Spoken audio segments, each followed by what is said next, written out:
आज मैं तुम्हें उस नगरी की कहानी सुनाऊंगा जिसे स्वयं विश्वकर्मा ने ठाकुर जी के कहने पर समुद्र के बीचों बीच बसाया था।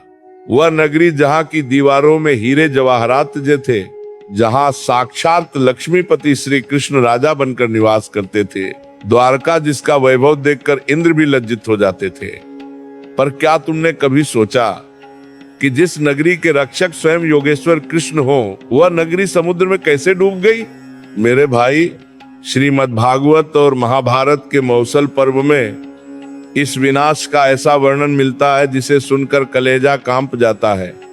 भगवान कृष्ण गीता के 11वें अध्याय में कहते हैं, कालो अस्मि लोकक्षय कृत प्रवृद्धो, अर्थात मैं लोगों का नाश करने वाला बड़ा हुआ काल हूं। जब काल आता है तो वह किसी को नहीं छोड़ता, चाहे वो भगवान का अपना ही कुल यदुवंश क्यों न हो। द्वारका के डूबने का रहस्य केवल प्राकृतिक आपदा नहीं था, इसके पीछे दो भयंकर श्राप थे। पहला श्राप दिया था गांधारी ने। कुरुक्षेत्र के युद्ध के बाद जब गांधारी ने अपने 100 पुत्रों के शव देखे तो उसने कृष्ण को दोषी माना। उसने क्रोध में आकर कहा, हे कृष्ण, यदि मैंने सच्चे हृदय से पतिव्रत धर्म का पालन किया है तो आज से 36वें वर्ष में तुम्हारे यदुवंश का भी वैसे ही नाश होगा जैसे मेरे पुत्रों का हुआ है। तुम अकेले तपोगे और तुम्हारी नगरी समुद्र में विलीन हो जाएगी। ठाकुर जी मुस्कुराए और कहा, माता, ऐसा ही होगा, क्योंकि वे जानते थे कि यदुवंश इतना शक्तिशाली हो चुका था कि उसे बाहरी कोई शक्ति नहीं मार सकती थी। उसे खत्म करने के लिए खुद ठाकुर जी की माया और एक श्राप की आवश्यकता थी। दूसरा श्राप और भी विचित्र था। एक बार विश्वामित्र, कर्ण और नारद जैसे महान ऋषि द्वारका आए। सांब कृष्ण के पुत्र और अन्य यदुवंशी बालकों ने ऋषियों के साथ उपहास करने की सोची। सांब को एक स्त्री के वेश में सजाया गया और ऋषियों के पास ले जाकर पूछा गया, महाराज बताइए इस स्त्री के गर्भ से क्या पैदा होगा? अस्सियों ने अपनी दिव्य दृष्टि से सब जान लिया। वे क्रोधित हुए और बोले, मूर्खों, इसके गर्भ से एक ऐसा मुसल पैदा होगा जो तुम्हारे कुल का विनाश कर देगा। महाराज जी कहते हैं, अरे जब बुद्धि भ्रष्ट होती है तो इंसान संतों का अपमान करने लगता है, और संतों का अपमान ही साक्षात काल का निमंत्रण है। अगले ही दिन सांब के शरीर से सचमुच एक लोहे का मुसल निकला। यदुवंशी घबरा गए और उन्होंने उस मुसल को पत्थर पर घिस घिस कर चूर्ण बना दिया और समुद्र में फेंक दिया। पर वे भूल गए कि होनी को टाला नहीं जा सकता। उस चूर्ण का एक छोटा सा टुकड़ा समुद्र में रह गया, जिसे एक मछली ने निगल लिया। वही टुकड़ा बाद में ठाकुर जी के चरणों में लगने वाला तीर बना। मेरे भाई, द्वारका का डूबना हमें यह सिखाता है कि अहंकार और संतों का अपमान बमे से बमे साम्राज्य को मिट्टी में मिला सकता है। द्वारका की वह भव्यता, वह सोना, वह वैभव सब एक पल में पानी के नीचे चला गया, क्योंकि वहां अधर्म ने प्रवेश कर लिया था। अब उस रहस्य की ओर भागते हैं जहां से विनाश की लहरें उठना शुरू हुई थी। द्वारका के डूबने का असली कारण केवल समुद्र का बनना नहीं था, बल्कि यदुवंशियों के भीतर का वह अहंकार और प्रमाद था जिसने उन्हें अंधा कर दिया था। श्रीमद् भागवत के 11वें स्कंध में वर्णन आता है कि जब विनाश का समय निकट आया तो द्वारका में भयंकर अपशकुन होने लगे। तेज हवाएं चलने लगी, चूहों की संख्या बढ़ गई और लोग एक दूसरे से बिना कारण झगड़ने लगे। भगवान कृष्ण सब समझ रहे थे।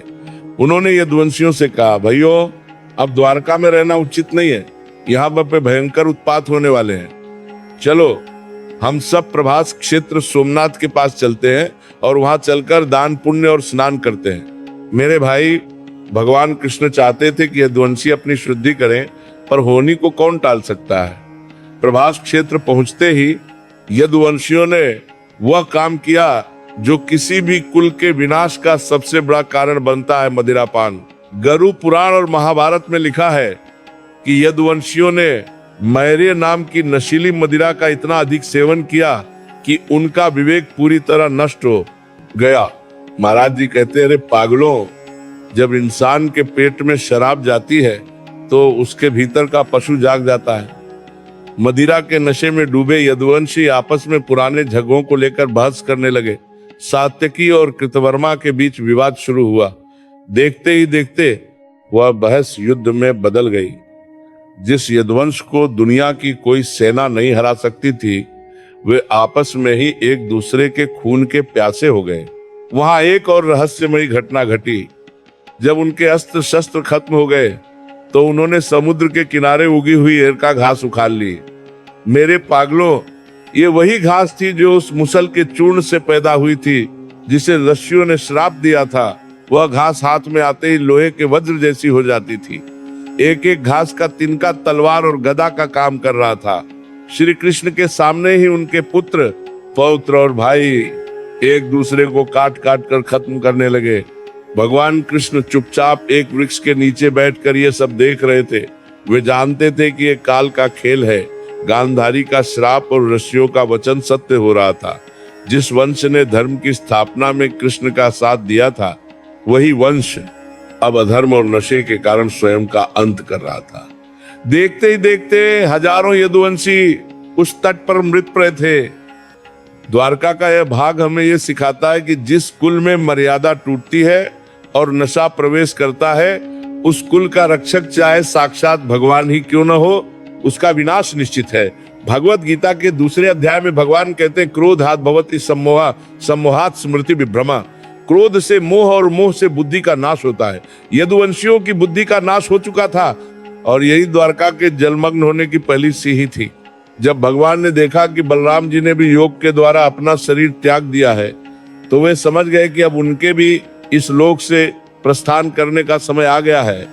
पर अभी द्वारका का समुद्र में डूबना बाकी था, जिसके साक्षी अर्जुन होने वाले थे। अब उस मर्मस्पर्शी क्षण की ओर चलते हैं, जिसे सुनकर भक्त का हृदय भर आता है। जब प्रभास क्षेत्र की वह भयंकर लड़ाई खत्म हुई और पूरा यदुवंश मिट्टी में मिल गया, तब भगवान कृष्ण ने देखा कि उनके बड़े भाई बलराम जी समुद्र तट पर बैठकर समाधि में लीन है और उनके मुख से एक विशाल श्वेत नाग शेषनाग निकलकर समुद्र में समा रहा है। बलराम जी ने अपना शरीर त्याग दिया था। अब ठाकुर जी अकेले थे। वे एक पीपल के वृक्ष के नीचे बैठ गए और अपना बायां पैर दाहिने घुटने पर रखकर विश्राम करने लगे। उनके चरणों का तलवा कमल की पंखुड़ी जैसा गुलाबी और चमकदार था। उसी समय जरा नाम का एक शिकारी वहां आया। मेरे भाई, यहाँ कर्म का एक अद्भुत चक्र देखो। ये जरा कोई और नहीं बल्कि त्रेतायुग का बाली था, जिसे भगवान राम ने पेड़ के पीछे से छिपकर मारा था। भगवान ने बाली को वचन दिया था कि अगले जन्म में तुम मेरी मृत्यु का कारण बनोगे। गीता में भगवान कहते हैं, कर्मणो ह्यप्पिबोद्धव्यम, कर्म की गति बड़ी गहन है। भगवान स्वयं अपने पूर्ति कांदा कर्मकून कार्मिका बनाए नियमों का पालन करते हैं। जरा शिकारी को दूर से भगवान का पैर किसी हिरण की आंख जैसा लगा। उसने विषैला तीर छोड़ा जो सीधे ठाकुर जी के तलवे में जा लगा। जब वह पास आया तो चतुर्भुज रूप में भगवान को देखकर कांपने लगा और पैरों में गिर पड़ा। पर ठाकुर जी मुस्कुराए और बोले, जरा डरो मत, ये तो मेरी इच्छा से हुआ है, तू तो केवल निमित्त बना है। महाराज जी कहते हैं, अरे भगवान को क्या कोई तीर मार सकता है? वो तो जन्मे है। पर उन्होंने अपनी लीला समेटने के लिए एक बहाना बनाया।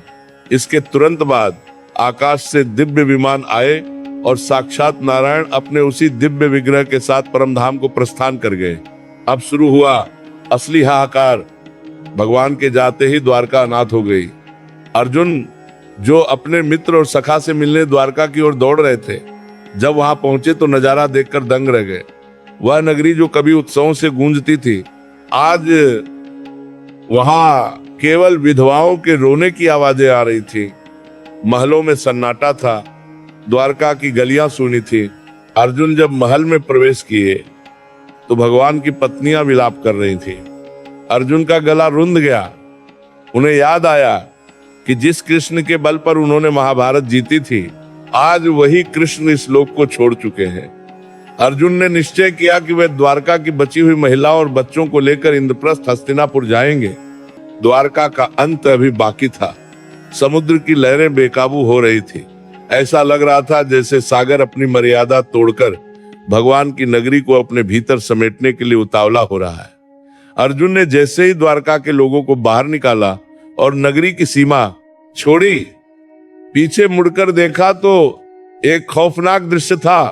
विशाल समुद्र की लहरें पहाड़ जैसी ऊंची उठी और देखते ही देखते सोने के मोहल्लों, रत्नों की सड़कों और उस दिव्य नगरी को निगल गईं। अर्जुन खड़े खड़े देखते रह गए।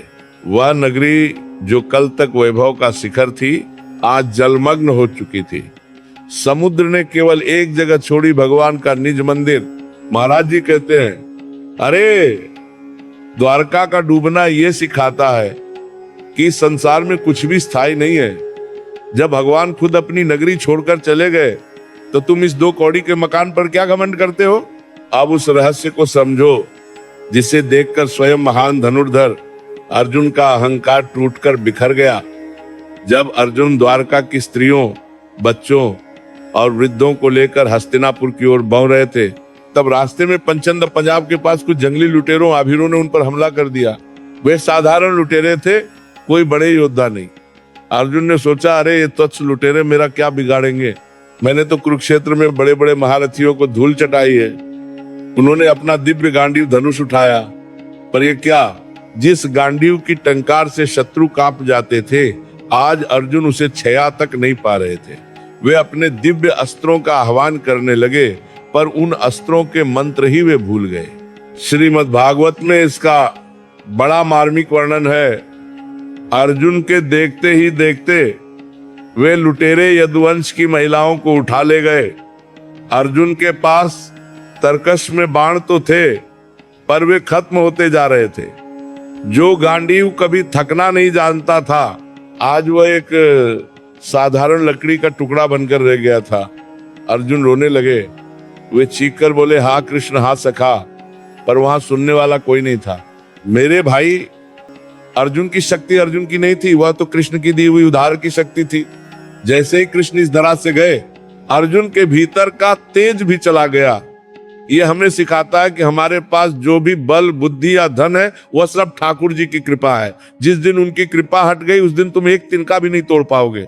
जब अर्जुन खाली हाथ और निराश होकर महर्षि वेदव्यास के पास पहुंचे, तो उन्होंने रोते हुए पूछा, हे दस्युवर, मेरी शक्तियां कहाँ चली गईं? मैं अपने सखा के परिवार की रक्षा क्यों नहीं कर पाया? तब व्यास जी ने एक बहुत गूढ़ बात कही।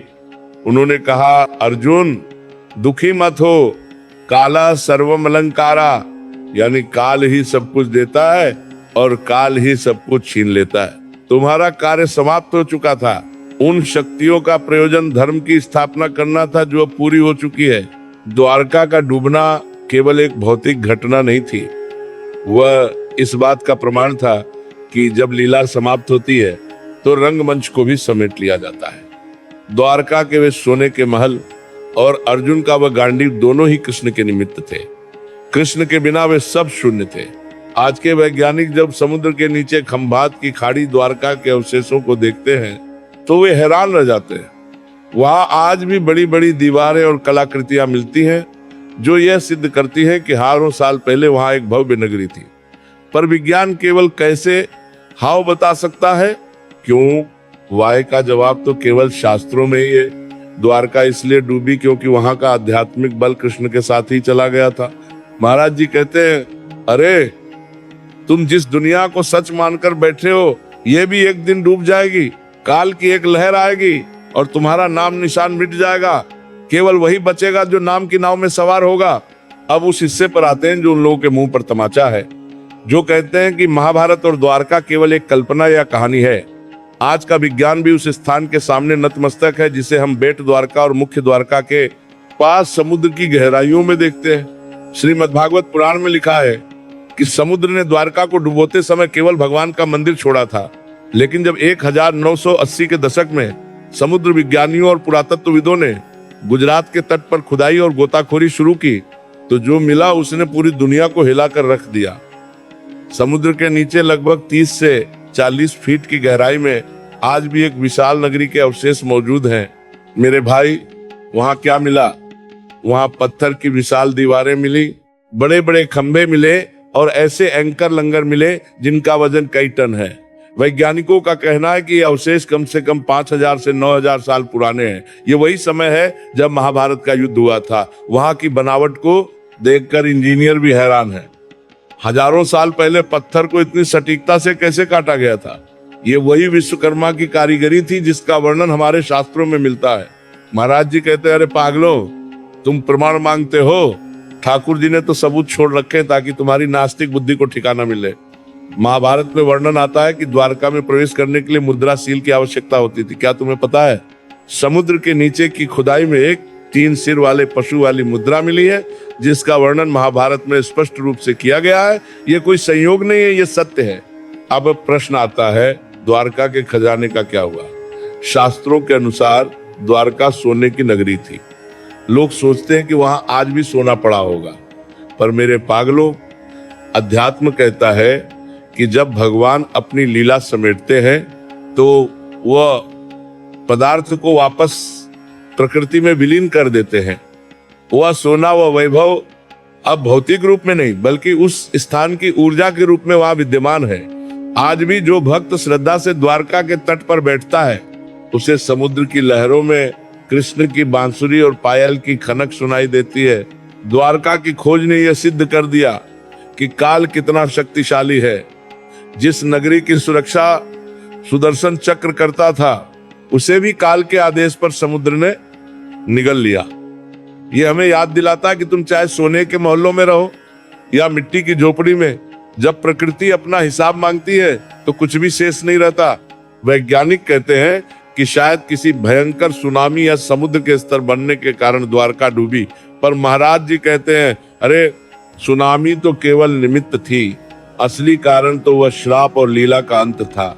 विज्ञान केवल बाहर की हलचल देखता है, पर भक्त उसके पीछे छिपे संकल्प देखता है। द्वारका आज भी समुद्र के नीचे एक मौन गवाह बनकर खड़ी है। वह हमें बताती है कि ओ इंसानों, देख लो, मैं श्री कृष्ण की नगरी थी, फिर भी काल ने मुझे नहीं छोड़ा। तुम किस घमंड में चूर हो? अब उस रहस्यमयी मोड़ को समझो जहां से इतिहास बदल गया। शास्त्रों में वर्णन आता है कि जिस क्षण भगवान श्री कृष्ण ने इस धरा को छोड़ा और द्वारका समुद्र में विलीन हुई, ठीक उसी पल कलयुग ने पृथ्वी पर अपने दोनों पैर जमा दिए। श्रीमद् भागवत के प्रथम स्कंद में बताया गया है कि जब तक ठाकुर जी के चरण इस पृथ्वी पर थे, तब तक कली की इतनी हिम्मत नहीं थी कि वह अपना प्रभाव दिखा सके। पर जैसे ही द्वारका डूबी, संसार से सत्य और पवित्रता का सूरज ढलने लगा। महाराज जी कहते हैं, पागलों, द्वारका का डूबना केवल एक शहर का अंत नहीं था, वह उस सुरक्षा कवच का हटना था जो मानवता को अधर्म से बचाए हुए था। जैसे ही द्वारका जलमग्न हुई, अर्जुन ने देखा कि लोगों की बुद्धि बदलने लगी है। भाई भाई के खून का प्यासा होने लगा, लोगों में लालच और काम वासना बनने लगी। महाभारत के मौसल पर्व में लिखा है कि द्वारका के विनाश के बाद धर्म के 4 चरणों में से केवल एक चरण बचा, दान, सत्य, तप और दया। ये 3 गुण द्वारका की लहरों के साथ ही कहीं गहरे समुद्र में दब गए। मेरे भाई, द्वारका का डूबना एक चेतावनी थी। भगवान ने दिखाया कि जब समाज में मर्यादा का उल्लंघन होता है और लोग अपने मूल भगवान को भूलकर केवल भोग में डूब जाते हैं, तो प्रकृति उसे स्वीकार नहीं करती। यदुवंशी जो कभी भगवान के सबसे करीब थे, वही सबसे पहले पतन का शिकार हुए, क्योंकि उन्हें अपने शक्तिशाली होने का अहंकार हो गया था। यहाँ एक बहुत गहरी बात सुनो। कई लोग पूछते हैं, महाराज जी, क्या भगवान चाहते तो द्वारका को बचा नहीं सकते थे? अरे, भगवान तो सर्वशक्तिमान है, पर वे मर्यादा पुरुषोत्तम और लीला पुरुषोत्तम हैं। वे अपने बनाए काल के नियम का उल्लंघन नहीं करते। यदि द्वारका नहीं डूबती तो कलयुग का आना असंभव होता, और कलयुग का आना सृष्टि के चक्र का हिस्सा है। द्वारका का विसर्जन दरअसल नई शुरुआत के लिए पुरानी स्लेट को साफ करना था। अर्जुन जब हस्तिनापुर लौटे तो उन्होंने युधिष्ठिर से कहा, भैया, हमारा सहारा चला गया। जिस सूर्य के प्रकाश में हम चमक रहे थे, वह सूर्य अब अस्त हो चुका है। अब यह नगरी, यह राजपाट और यह जीवन सब सूना है। इसके तुरंत बाद पांडवों ने भी हिमालय की ओर महाप्रयाण करने का निश्चय किया। द्वारका के डूबने ने यह सिद्ध कर दिया कि बिना ईश्वर के संसार की सबसे कीमती वस्तु भी राख के समान है। आज भी जब हम द्वारका के विनाश की कहानी सुनते हैं, तो हमें यह एहसास होना चाहिए कि हम कलयुग के उस दौर में जी रहे हैं जहां धर्म की लहरें हर तरफ उठ रही हैं। महाराज जी अक्सर कहते हैं, अरे तुम्हारी अपनी द्वारका, ये शरीर और घर भी एक दिन काल के समुद्र में डूब जाएगी। क्या तुमने उस डूबने से पहले नाम का कोई किनारा ढूंढा है? द्वारका का विनाश हमें सिखाता है कि जिस वैभव में भगवान न हो वह वैभव बोझ बन जाता है। द्वारका सोने की थी, पर जब कृष्ण चले गए तो वह सोना भी बोझ बन गया और समुद्र ने उसे अपने भीतर समेट लिया ताकि वह फिर से प्रकृति का हिस्सा बन सके। अब उस रहस्य की ओर भागते हैं जो भविष्य के गर्भ में छिपा है। बहुत से भक्त पूछते हैं, महाराज जी, क्या वह डूबी हुई द्वारका कभी वापस बाहर आएगी? क्या हम फिर से उस वैभव को देख पाएंगे? मेरे भाई, भविष्य पुराण और श्रीमद् भागवत में एक बहुत बड़ी बात कही गई है। जब कलयुग का अंत होगा और भगवान कल्कि के रूप में अवतार लेंगे, तब सतयुग की स्थापना के समय पृथ्वी का स्वरूप फिर से बदलेगा। शास्त्रों में संकेत मिलता है कि जैसे जैसे धर्म बतेगा, समुद्र अपनी सीमाओं को पीछे समेटेगा। वह समय आएगा जब डूबे हुए तीर्थ फिर से प्रकट होंगे। पर महाराज जी एक मर्म की बात कहते हैं, अरे पागलों, पत्थरों की द्वारका प्रकट हो भी जाए तो क्या करोगे? असली द्वारका तो तब प्रकट होगी जब तुम्हारे हृदय में कृष्ण बैठेंगे। अब सुनो उस समुद्र का रहस्य।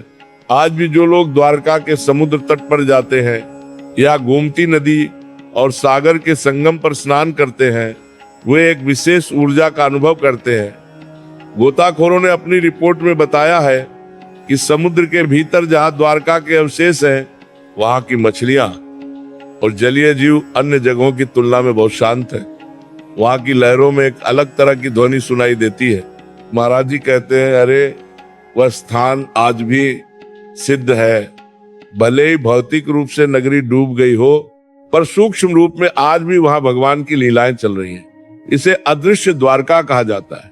कई संतों ने अनुभव किया है कि आधी रात को समुद्र की गहराइयों से शंख की ध्वनि और वेद मंत्रों का उच्चारण सुनाई देता है। यह इस बात का प्रमाण है कि जिस जगह पर साक्षात पूर्ण ब्रह्म के चरण पड़े हों, वह स्थान कभी ऊर्जाहीन नहीं हो सकता। एक और बहुत बड़ी बात जो आधुनिक विज्ञान को भी सोचने पर मजबूर करती है, द्वारका का चुंबकीय क्षेत्र। वैज्ञानिकों ने पाया है कि द्वारका के उस विशेष समुद्री क्षेत्र में चुंबकीय तरंगें बहुत सक्रिय हैं। क्या यह वही सुदर्शन चक्र का प्रभाव है? शास्त्र कहते हैं कि द्वारका की रक्षा के लिए सुदर्शन चक्र हमेशा तैनात रहता था। भले ही नगरी डूब गई, पर उस चक्र की सुरक्षात्मक ऊर्जा आज भी वहां के जल को पवित्र बनाए हुए है। द्वारका का बार बार डूबना और फिर से चर्चा में आना हमें एक ही संदेश देता है, परिवर्तन ही संसार का नियम है। कल जो समुद्र के ऊपर था, आज वो नीचे है। कल जो नीचे है, वो फिर ऊपर आएगा। पर इस ऊपर नीचे के खेल में जो स्थिर है, वो केवल कृष्ण नाम है। भविष्य पुराण के अनुसार जब सतयुग आएगा तो पृथ्वी फिर से रत्नों को उगलना शुरू करेगी, पर तब तक के लिए द्वारका समुद्र की गोद में विश्राम कर रही है। वह एक टाइम कैप्सूल की तरह है जिसने हजारों साल का इतिहास अपने भीतर संभाल रखा है। महाराज जी कहते हैं, अरे तुम द्वारका को समुद्र में क्यों ढूंढ रहे हो? तुम तो बस राधा राधा जपो, तुम्हारे हृदय में खुद साक्षात द्वारकाधीश आकर बैठ जाएंगे। और जिस दिन वो बैठ गए, समझ लो तुम्हारी डूबी हुई तकदीर की द्वारका फिर से खड़ी हो गई। हमने सुना कि सोने की द्वारका डूब गई, हमने सुना कि यदुवंश खत्म हो गया, हमने सुना कि अर्जुन की शक्ति चली गई, पर इस सब का तुम्हारे और मेरे जीवन से क्या लेना देना? मेरे भाई, ये केवल एक ऐतिहासिक घटना नहीं है, ये हर इंसान के जीवन का भविष्य है। महाराज जी कहते हैं, तुम जिस शरीर को सजा रहे हो, जिस घर को बनाने में पूरी जिंदगी लगा दी, जिसे तुम अपनी द्वारका समझते हो, क्या तुम्हें यकीन है कि काल की लहर इसे नहीं छुएगी? श्रीमद् भागवत गीता के अंत में संजय कहते हैं, यत्र योगेश्वरः कृष्णो यत्र पार्थो धनुर्धरः तत्र श्री विजयो भूतिर ध्रुवा नीतिर्मतिर्मम। जहाँ कृष्ण है वहीं श्री लक्ष्मी, विजय और विभूति है। द्वारका तब तक सुरक्षित थी जब तक वहां कृष्ण थे। जैसे ही कृष्ण ने वह नगरी छोड़ी, सोने की दीवारें मिट्टी बन गई। यही तुम्हारे जीवन का भी सच है। जिस दिन तुम्हारे जीवन से भगवान और धर्म निकल जाएगा, तुम्हारी सफलता की द्वारका को डूबते देर नहीं लगेगी। द्वारका के विनाश से 3 बड़ी सीखें लो। अहंकार का अंत। यदुवंशियों को लगा कि वे अजय हैं। जब इंसान को अपनी शक्ति, जाति या धन का घमंड होता है, तो वह मुसल पैदा करता है जो उसी के कुल को खा जाता है। संगत का असर। मदिरा और प्रमाद ने उन योद्धाओं की बुद्धि हर ली। अगर जीवन में सत्संग नहीं है तो तुम अपनी ही खुशियों के दुश्मन बन जाओगे। शरणागति। अर्जुन ने सीखा कि गांडीव में शक्ति तब तक थी जब तक कृष्ण पीछे खड़े थे। अपनी उपलब्धियों का श्रेय खुद मत लो, उस विधाता को दो। मेरे पागलों, महाराज जी का अंतिम उपदेश सुनो। अरे तुम समुद्र के नीचे डूबी द्वारका को देखने के लिए तड़प रहे हो, पर अपने भीतर जो कृष्ण बैठे हैं उन्हें नहीं देख रहे। ये दुनिया एक रंगमंच है। यहाँ द्वारका जैसी महान नगरी नहीं रही तो तुम्हारी और मेरी क्या बिसात। यहाँ केवल एक ही चीज स्थायी है, ठाकुर जी का प्रेम। द्वारका का डूबना हमें उदास करने के लिए नहीं बल्कि जगाने के लिए है। यह बताने के लिए है कि कलयुग में केवल नाम ही तुम्हारा वह जहाज है जो तुम्हें भवसागर में डूबने से बचाएगा। जब मौत की लहरें आएंगी तब तुम्हारा सोना, तुम्हारी डिग्री, तुम्हारा रसूख सब समुद्र के नीचे दब जाएगा। साथ चलेगा तो केवल वह राधा राधा का जप जो तुमने सच्चे मन से किया होगा। मेरे भाई, द्वारका आज भी समुद्र के नीचे है। वो सो नहीं रही, वह प्रतीक्षा कर रही है। वह प्रतीक्षा कर रही है उस समय की जब मनुष्य फिर से धर्म के मार्ग पर लौटेगा। पर तुम्हें उस बाहरी द्वारका की प्रतीक्षा करने की जरूरत नहीं है। तुम आज इसी वक्त अपने हृदय को द्वारका बना लो। प्रेम के आंसू बहाओ, नाम की ईंटें लगाओ और करुणा का सिंहासन सजाओ। फिर देखना, साक्षात द्वारकाधीश तुम्हारे पास दौड़े चले आएंगे। जैसे समुद्र ने कृष्ण के मंदिर को नहीं छुआ, वैसे ही काल की लहरें उस भक्त को कभी नहीं छूती जिसके हृदय में राधा कृष्ण का वास होता है। बोलो श्री राधा वल्लभ, श्री हरिवंश। राधे राधे।